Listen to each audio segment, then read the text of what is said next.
একটি শিক্ষণীয় সুন্দর গল্প। এক শহরে রহমান নামে এক ধনী ব্যবসায়ী ছিলেন। তার কাপড়ের দোকানে কাজের জন্য তিনি একজন বিশ্বস্ত লোক খুঁজছিলেন।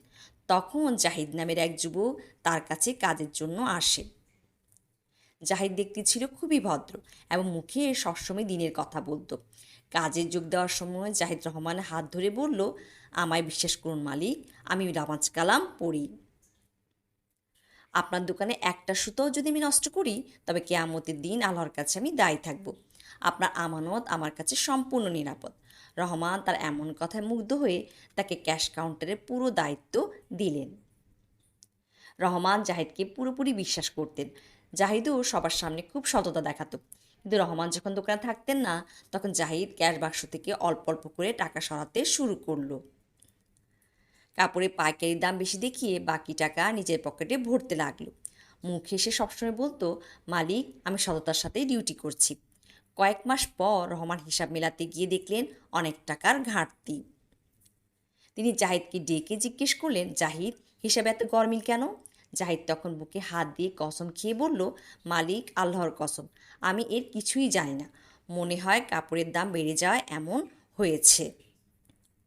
সে নিজের দোষ ঢাকতে একের পর এক মিথ্যা বলতে লাগলো এবং অন্য কর্মচারীদের উপর দোষ চাপানোর চেষ্টা করলো। রহমান জাহিদের কথা সন্দেহ করে দোকানে গোপন সিসিটিভি ক্যামেরা লাগালেন।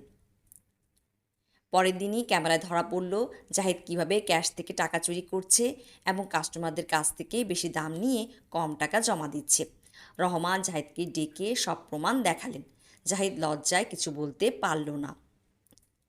রহমান তাকে পুলিশে না দিয়ে চাকরি থেকে বের করে দিলেন এবং বললেন, তুমি শুধু আমার সাথে নয়, আল্লাহর দেওয়া আমানতের সাথেও মুনাফিকি করেছ।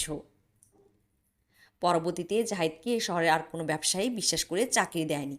সে চোর ও মুনাফিক হিসেবে সবার কাছে পরিচিত হয়ে গেল এবং চরম অভাব ও অবহেলার মধ্যে দিন কাটাতে লাগলো।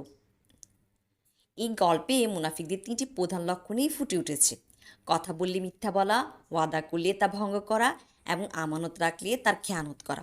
মুনাফিকরা দুনিয়া ও আখিরাত উভয় জায়গাতেই অপমানিত হয়। গল্পটি ভালো লাগলে একটা লাইক দিবেন, শেয়ার করবেন আর এমন শিক্ষণীয় সুন্দর গল্পগুলো শুনতে চ্যানেলটি সাবস্ক্রাইব করে পাশে থাকবেন।